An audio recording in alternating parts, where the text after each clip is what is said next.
नमस्कार, हमारे खास कार्यक्रम स्पेशल रिपोर्ट में आप सभी का स्वागत है और मैं हूं आपके साथ गरिमा वाजपेयी। पेश है देश विदेश की कुछ खास खबरें।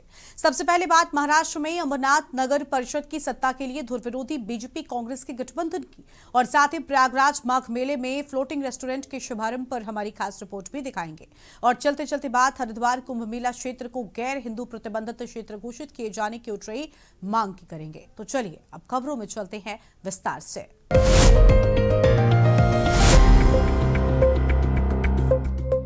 कहावत है कि राजनीति में कुछ भी स्थायी नहीं होता, चाहे वो दोस्ती हो या फिर दुश्मनी। महाराष्ट्र में ये कहावत भाजपा और कांग्रेस ने पहले चरितार्थ कर दी, लेकिन बाद में दोनों दलों ने पांव पीछे कर लिए।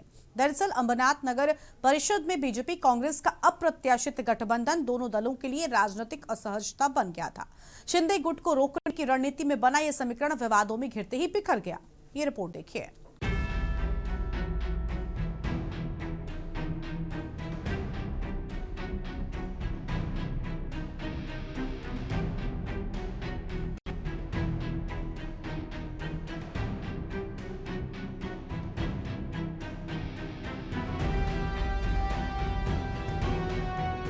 सत्ता के लिए धुर विरोधी बीजेपी कांग्रेस साथ साथ। महाराष्ट्र के ठाणे जिले में अंबरनाथ नगर परिषद के हालिया चुनाव में अजब गजब खेल हो गया।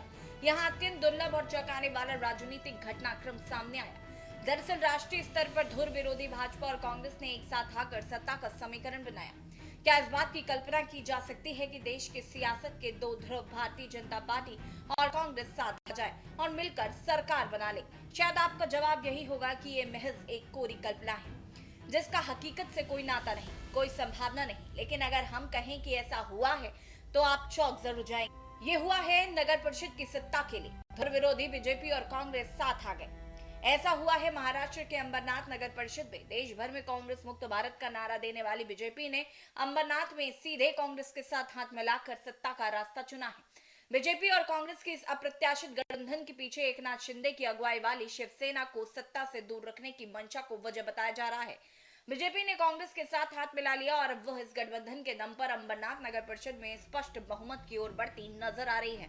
अंबरनाथ नगर परिषद में बीजेपी की तेजश्री करंजुले नगर परिषद अध्यक्ष चुनाव में विजयी हुई। गठबंधन का नाम अंबरनाथ विकास अघाड़ी। बता दें कि अंबरनाथ नगर परिषद में उप मुख्यमंत्री एकनाथ शिंदे के नेतृत्व वाली शिवसेना का दबदबा रहा। इस बार के चुनाव में शिवसेना को सत्ता से बाहर रखने और नगर परिषद में अपना नियंत्रण स्थापित करने के लिए भाजपा ने कांग्रेस और अजीत पवार की एनसीपी के साथ मिलकर अंबरनाथ विकास अघाड़ी का गठन किया है। वहीं इस गठबंधन का पहला बड़ा असर नगर परिषद के अध्यक्ष पद के चुनाव में दिखा। भाजपा की तेजस्वी करंजुले पार्टी ने शिवसेना की उम्मीदवार मनीषा वालेकर को हराकर जीत हासिल की। ये शिवसेना के लिए एक बड़ा झटका माना जा रहा है, क्योंकि ये क्षेत्र सांसद श्रीकांत शिंदे का निर्वाचन क्षेत्र है। क्या है अंबरनाथ नगर परिषद का समीकरण? नगर परिषद की कुल पार्षद संख्या 59 है। एकनाथ शिंदे की अगुवाई वाली शिवसेना 28 सीटें जीतकर अंबरनाथ नगर परिषद की सबसे बड़ी पार्टी बनकर उभरी। बीजेपी 15 पार्षदों की जीत के साथ दूसरे नंबर पर, कांग्रेस के 12 पार्षद, अजीत पवार की अगुवाई वाली राष्ट्रवादी कांग्रेस पार्टी 4 पार्षदों के साथ चौथे नंबर पर। अंबरनाथ विकास अघाड़ी के पास 31 पार्षदों के समर्थन का दावा, जो स्पष्ट बहुमत के लिए बहुत जरूरी 30 से 1 ज्यादा है।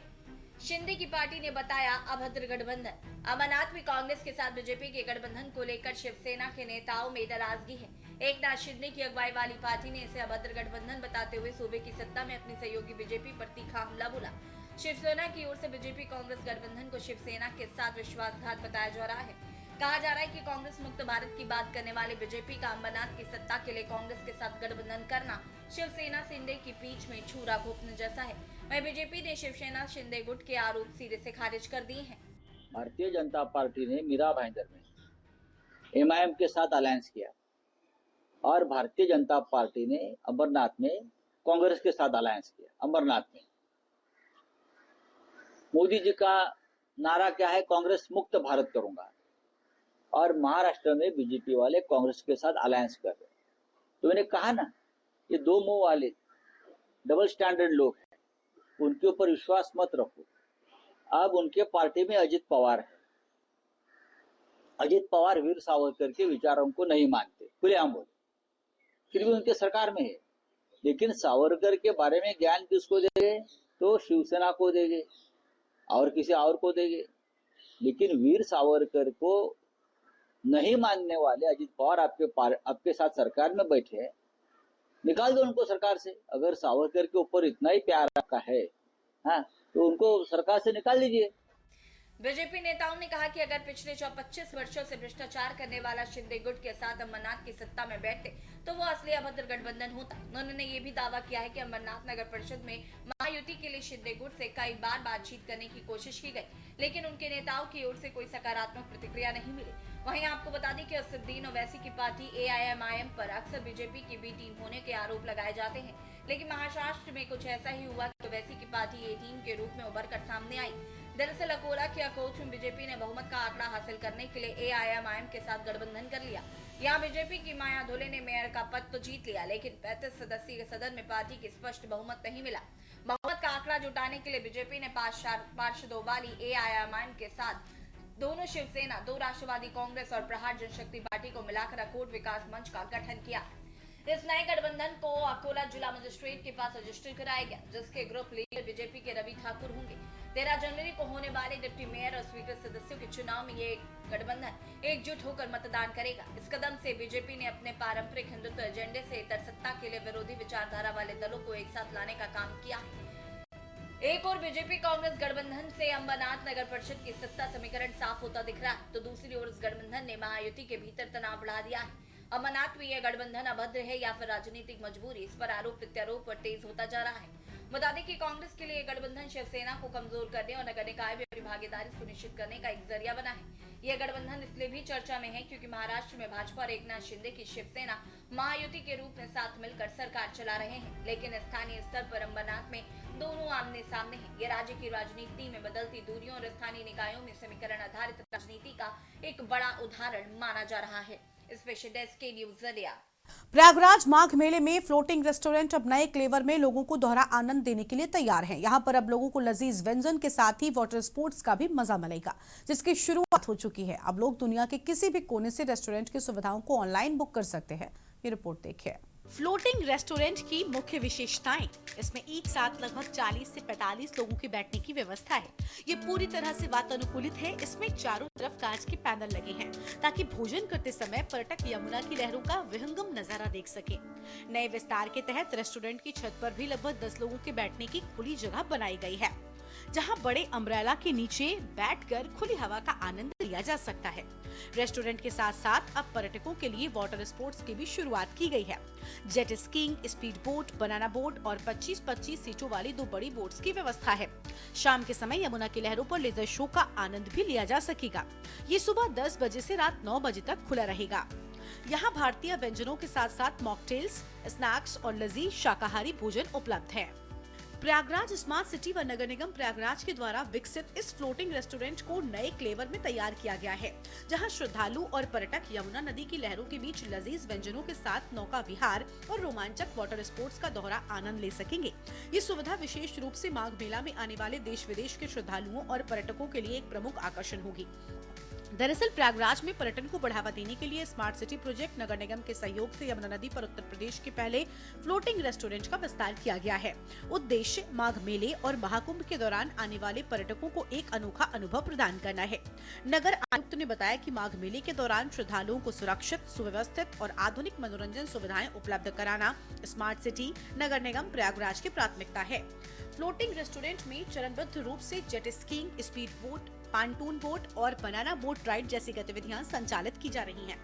सुरक्षा के मद्देनजर रेस्क्यू बोट्स, प्रशिक्षित स्टाफ व सभी आवश्यक मानकों का पूर्ण पालन सुनिश्चित किया गया है। पिछले साल जैसे आप सब लोग जानते हैं फ्लोटिंग रेस्टोरेंट में महाकुंभ में ओपन किया था, उसी को हम लोग रिवैम्प करके उसकी एक्सटेंशन कर रहे हैं। हम फेज 2 उसका खोले हैं। एक तो पहले हम लोग ने यहाँ पे काली घाट पे इसको हम लोगों ने एस्टेब्लिश किया है। काली घाट में आप देखेंगे बगल में हमारे लाइट एंड साउंड शो चलता है, तो जितने भी श्रद्धालु आएंगे वो लाइट एंड साउंड शो का भी मजा ले सकते हैं। उसके साथ साथ हमारे फ्लोटिंग रेस्टोरेंट में भी आके अपना खाना खा सकते हैं। इसके साथ साथ हमारी जितनी भी जेटी लगी है यहाँ पे हम लोगों ने कुछ 3 हाई स्पीड बोट रखे हैं। इसके साथ साथ हमारे पंटून बोट्स है। इसके साथ अगर पूरा बोट अगर कोई फैमिली है, श्रद्धालु की फैमिली वो हायर करना चाहती है 30 सीटर की, वो भी हम लोगों ने उपलब्ध करा है यहाँ पे। इसके साथ साथ हमारे जेट स्की है और बच्चों के लिए विशेष रूप से हम लोग वहाँ पे वाटर सॉर्बिंग बॉल कर रहे हैं, तो एक अच्छा एनवायरनमेंट यहाँ पे करेंगे। बाकी जो यमुना जी की जो मिट्टी है वहाँ पे हम लोग जो है ATV व्हीकल है वो भी हम लोग बच्चों के लिए राइड के लिए करने का प्लान है। अगले हम लोग 1 हफ्ते में ये सब हम लोग चालू करेंगे। तो कब से ये स्टार्ट हो जाएगा और कितना इसकी स्टैंड, टोटल स्टैंड कितनी है? फ्लोटिंग रेस्टोरेंट की हमारी कैपेसिटी आज के डेट में 50 की है। इसके साथ साथ हमारे 10 बोट है जो आज के डेट में रेडी है। उसमें हमारे छोटे से लेके बड़े साइज के सभी बोट्स हैं। फ्यूचर में हमारी प्लान है कि एक क्रूज़ भी हम लोग यहाँ पे चलाएं, ताकि यहाँ से अगर कोई लॉन्ग डिस्टेंस श्रृंगवेर पूरे वहाँ जाना चाहते हैं या फिर डाउन स्ट्रीम में हम लोग बनारस तक जा सकते हैं, उतनी कैपेसिटी हमारे पास बोट है।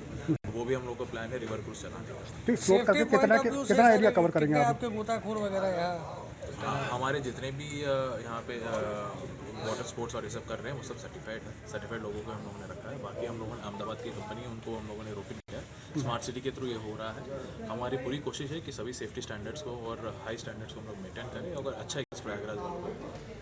बता दें कि माघ मेला में आने वाले लाखों श्रद्धालुओं की सुविधा, सुरक्षा और मनोरंजन को ध्यान में रखते हुए फ्लोटिंग रेस्टोरेंट को विशेष रूप से तैयार किया गया है।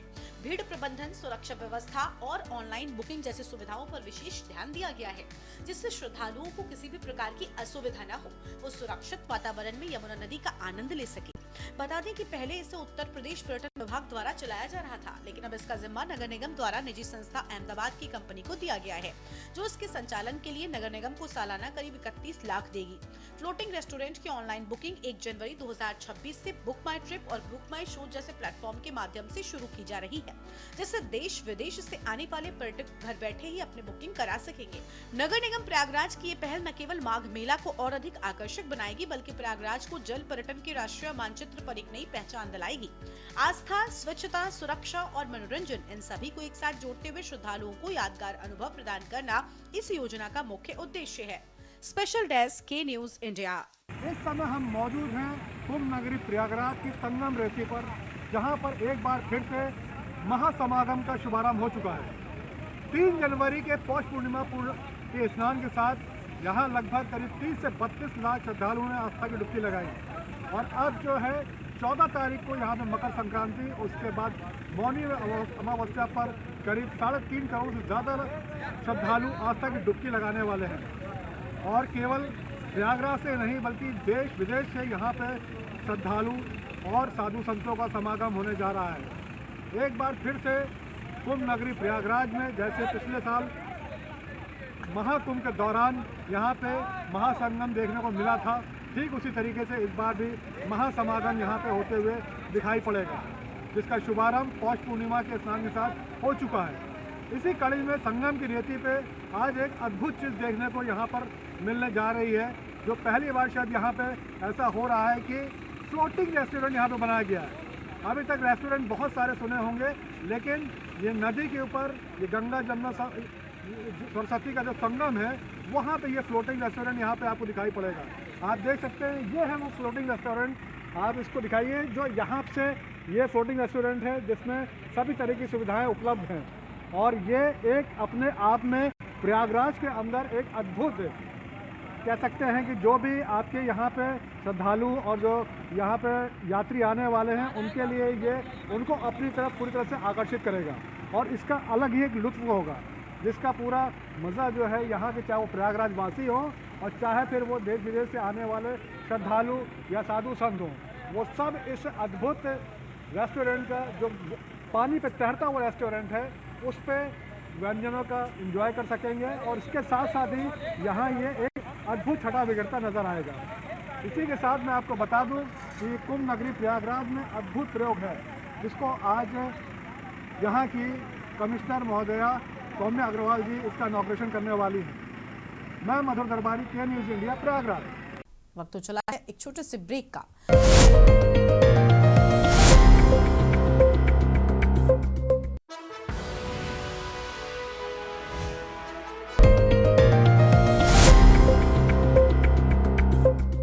देवभूमि उत्तराखंड 2027 में होने जा रहा अर्ध कुंभ मेले से पूर्व धर्मनगरी हरिद्वार में कुंभ मेला क्षेत्र को गैर हिंदू प्रतिबंधित क्षेत्र घोषित किए जाने की मांग उठी है।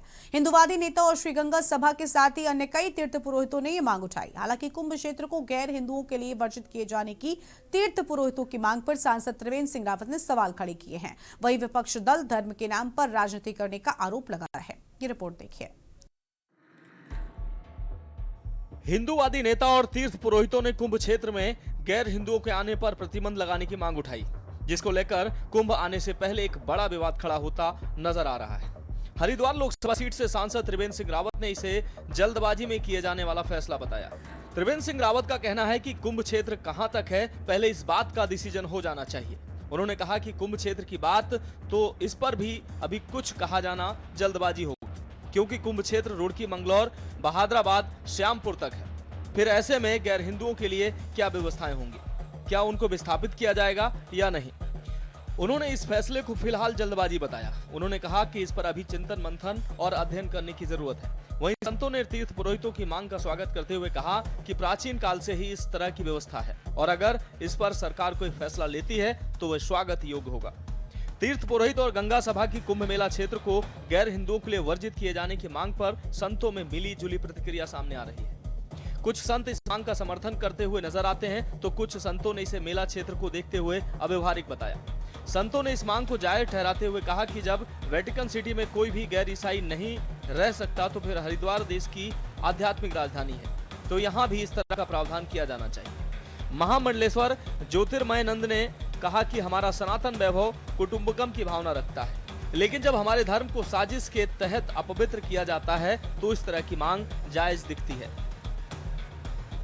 कुंभ क्षेत्र कहाँ तक है पहले तो निर्धारित करना पड़ेगा, लेकिन हमारा जो पंचपुरी है और ऋषिकेश है, ये दोनों जो क्षेत्र हैं ये पहले से ही गैर हिंदुओं के लिए वर्जित है। और हर की पैड़ी क्षेत्र में तो कोई रात्रि होटल में भी निवास नहीं कर सकता है। अब कुंभ क्षेत्र की बात है, आपका क्वेश्चन सही है या गलत है मुझे मालूम नहीं है, क्योंकि कुंभ क्षेत्र तो हमारा पूरा रुड़की, मैंगलोर, पूरा श्यामपुर, पूरा इलाका इसमें आता है। पूरा आपका श्यामपुर आता है, पूरा आपका ऋषिकेश तक का, और बल्कि पूरा जो स्वर्गाश्रम है, सारे इलाके आते हैं। तो थोड़ा सा मुझे लगता है कि डिमांड में पढ़ रहा था, आज गंगा सभा की कोई डिमांड इस तरह की आई है। देखो, हरिद्वार नगर पालिका एक्ट में अंग्रेजों के टाइम से लिखा हुआ है कि हरिद्वार नगर पालिका क्षेत्र में कोई भी विधर्मी निवास नहीं करेगा। वर्तमान में परिस्थिति क्या है कानूनी रूप से मैं नहीं जानता हूँ, क्योंकि अभी नगर निगम बन गया है, तो नगर निगम में ज्वालापुर भी है, तो वहाँ मुस्लिम कम्युनिटी के बहुत लोग रहते हैं। तो इस मांग के ऊपर सरकार अगर विचार कर रही है, कुछ क्षेत्र अगर सीमित करती है तो स्वागत योग्य होना चाहिए, क्योंकि इस प्रकार के भक्ष्य पदार्थों का सेवन अगर घाटों पर होता है तो सरकार को उसको रोकना चाहिए। और ये जो गंगा सभा के द्वारा मांग की गई, इसका अध्ययन करके फिर उसके बाद साधु समाज इस पर। लेकिन कुंभ मेला क्षेत्र बहुत बड़ा, बिल्कुल कुंभ मेला क्षेत्र तो बड़ा है, सारे कुंभ मेला क्षेत्र में ये मांग करना मैं इसको उचित नहीं मानता, क्योंकि कुंभ मेला क्षेत्र तो पूरा 3 जिले इसमें लगते हैं। टिहरी भी इसमें आता है, देहरादून का भी कुछ भाग आता है, हरिद्वार का भी कुछ भाग आता है, लेकिन हरिद्वार जो प्रॉपर सिटी का जो क्षेत्र है वहां तक अगर ये रहता तो इसका स्वागत होना। देखिए, हरिद्वार एक कुंभ क्षेत्र है और हरिद्वार कुंभ क्षेत्र में गैर हिंदुओं का प्रवेश वर्जित होना चाहिए। इसकी मांग हम सब लोगों ने प्रयागराज में भी की थी, और 4 स्थानों पर कुंभ भरता है, उन स्थानों पर भी लगातार ये मांग होती रही है।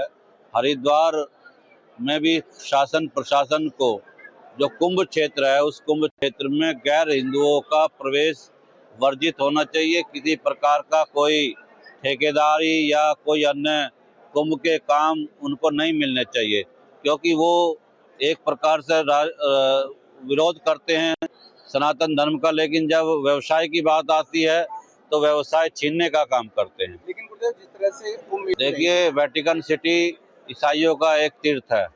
वेटिकन सिटी में क्यों नहीं है बाकी लोग? मक्का मदीना में क्यों नहीं है? वहाँ पर फ्लाइट से जो पायलट उड़ाने वाला है वो भी गैर मुस्लिम नहीं जा सकता, तो कुंभ में क्यों नहीं हो सकता? ये सरकार को सोचना चाहिए कि यहाँ का बहुसंख्यक हिंदू समाज और इतना पवित्र कुंभ, उसकी पवित्रता बनाए रखने के लिए, क्योंकि जिस प्रकार की घटनाएं सामने आती है, चाहे वो थूक जिहाद हो, चाहे वो भोजन में मिलावट हो, चाहे वो लव जिहाद के रूप में लड़कियों को भगाने का मामला हो, ऐसी अनेकों घटनाएं यहाँ पर जो होती है, उन घटनाओं पर विराम लगाने के लिए ये निर्णय बहुत ही आवश्यक है और सरकार को इस पर गंभीरता से विचार करना चाहिए। हरिद्वार कुंभ क्षेत्र को गैर हिंदुओं के लिए प्रतिबंधित किए जाने के तीर्थ पुरोहितों की मांग पर अब सियासत और संत समाज की प्रतिक्रियाएं सामने आने लगी। भाजपा साधु संतों की मांग को जायज और विचार करने की बात कर रही है, तो वहीं विपक्ष इसको मुद्दों से भटकने और धर्म के नाम पर राजनीति करने का षड्यंत्र बता रहे हैं। बहुत बड़ा प्रश्न है ये, और ये कौन तय करेगा इस देश में कि कौन कहां जा सकता है और कौन कहां आ सकता है। ये देश संविधान से चलता है और संविधान सबको ये अधिकार देता है कि इस देश के हर नागरिक को ये अधिकार है कि वो इस देश में कहीं भी जा सकता है, कहीं भी व्यवसाय कर सकता है, कहीं भी रह सकता है। तो ये आज आप देखिए प्रदेश में जो ज्वलंत मुद्दे आज हैं सबके समक्ष, उन मुद्दों से ध्यान भटकाने के लिए ये एक साजिश है भारतीय जनता पार्टी की कि नॉन हिंदूज को यहाँ प्रवेश नहीं करने देंगे। वहां कैसे करेंगे आप बताइए, कैसे करेंगे? सिर्फ महज ध्यान भटकाने के लिए इस तरीके की ओछी राजनीति मुझे लगता है उचित नहीं है। और जब जब आप विकास के आपके रिपोर्ट कार्ड में आप नील बटे सन्नाटा होते हैं, तब तब भारतीय जनता पार्टी का एक ट्रेडमार्क है ध्रुवीकरण, सांप्रदायिकता, इस तरीके की बातें करते हैं। कैसे रोकेंगे? मैकेनिज्म बताइए। क्या हरिद्वार की जो है बॉर्डर्स को सील कर देंगे आप? वो ये थोड़ा ना करेंगे उनको वहां से हटा दीजिए। वो तो ये कह रहे हैं कि कुंभ के क्षेत्र में जो गतिविधियां हैं वो गतिविधियां जो है हिंदू केंद्रित हो, सनातन धर्म केंद्रित हो। तो संत तो ये बात कह रहे हैं। संभवतः त्रिवेंद्र जी का कहना सही होगा कि भाई किसी को आवाज़ तो आप शिफ्ट नहीं कर सकते, लेकिन आवाज़ के बारे में तो बात हो ही नहीं रही है। और अगर आप अंततोगत अगर आप देखेंगे तो सरकार को ही निर्णय लेना होता है जिसको इसको कार्य रूप देना होता है। तो सरकार ऑलरेडी विचार कर रही है, सारे पहलुओं पर विचार करके आगे बढ़ेंगे। तीर्थ पुरोहित उज्जवल पंडित ने कहा कि इस कार्य के लिए सभी सनातनियों को आगे आना होगा। योजना साकार होने पर किसी को घाटों पर पूजा पाठ करने में परेशानी नहीं होगी। आज बांग्लादेश में हिंदुओं पर अत्याचार हो रहा है, इसलिए अपने धर्म और लोगों को बचाना सभी का कर्तव्य है। 2027 अर्धकुंभ मेले से पूर्व धर्म नगरी हरिद्वार में कुंभ मेला क्षेत्र को गैर हिंदू प्रतिबंधित क्षेत्र घोषित किए जाने की मांग अब तेजी से बढ़ती नजर आ रही है। हिंदुवादी नेता और श्रीगंगा सभा की बात पर अब आने वाले कुंभ मेला क्षेत्र को गैर हिंदुओं के लिए वर्जित किए जाने की मांग पर धामी सरकार क्या निर्णय लेती है, ये देखना दिलचस्प होगा। Uttarakhand desk report. Special report में आज उतना ही। तमाम बड़ी खबरों के लिए आप देखते रहिए के न्यूज़ इंडिया। नमस्कार।